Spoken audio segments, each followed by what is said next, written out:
Well, after more than 10 months of war, there isn't a single Israeli who hasn't been touched by the tragedy of this conflict and the events of October 7th.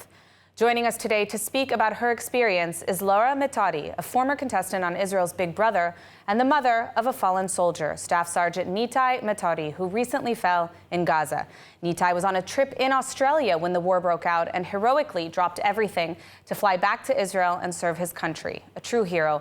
Laura, I want to thank you for joining us despite the painful circumstances, and we'd love to hear more about Nitai and his love for Israel. Thank you for allowing me to talk about it. He was a special, not that because he was my son. He was a wonderful, wonderful, wonderful boy, a man. He had so much love for his country and was so patriotic. When he was overseas, he told me, I'm coming back, and we begged him not to come back, and we told him we'll pay for anything, we'll give him 1,000,000 shekels not to come back, and he told me he cannot leave his team, and so on and so on. So he came back and he did 2 months Milowim, and then he came out, and then he went back. He went to France to visit his girlfriend, and then he came back to do another trial in Milowim. And the last time, it was a month ago, he returned from France, and he said, I'm going in, and I said to him, it's enough, you've been 8 times already. And he said, I belong to a unit and we live by the code, ride or die. And he died, unfortunately, in the last time he went into Milowim on Friday. How were you informed of this tragedy, and how have you and your family been coping since the news of this tragic loss, really for the whole nation, but of course for your family? The information was delayed for me. My ex-husband knew before, and I was away actually doing a tattoo.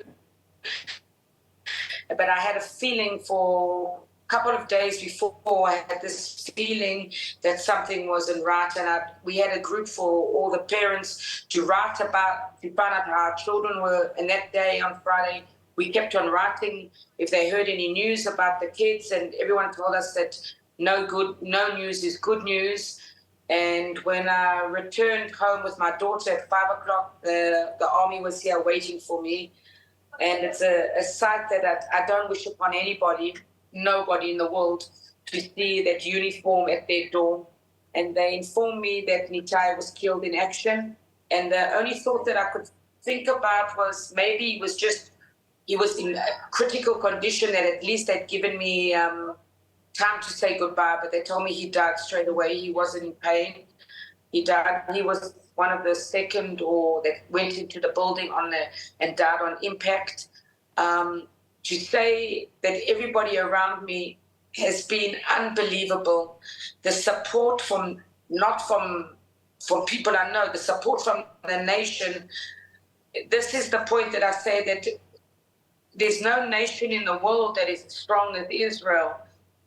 People have come from far and wide to be with us, to tell us a few words of Nitai, and everybody, he made an impact wherever he went. And the army themselves, even though that I'm angry, the army has been spectacular, wonderful. They have given us and to share with us, and I am so grateful. It's in such a terrible situation, there's so much light and so much love. Well, we are almost out of time, but I wanted to ask you, what do you think is important that those in the international community understand about the IDF and about the tremendous courage of our soldiers, such as Nitai, who've been dealing with this tragic situation in Gaza? I want them to know that all that they hear is so much. They are such an army of etiquette, and they don't do anything. They try to do as much as possible not to involve civilian lives. And they're always thinking of the civilians of our enemies. And this is an army of etiquette, and I haven't got words to just explain that everybody needs to take an example of how our IDF is. We are a force I only ask them one thing, that we do not succumb to the evil that we face, so that the next generation doesn't fall like my son did, and that all the children that died before Nitai, I don't want Nitai to be another statistic. He was the 698th soldier to fall from the 7th of October, and I don't want him to be another statistic. I want them to go ahead until there's peace for every mother and father and sister and brother and grandparents in Israel. Well, Lara, I commend you for your courage despite the tragedy. And of course, we here send our condolences to you and your family. A great loss. Thank you for sharing your story, Lara. Very much.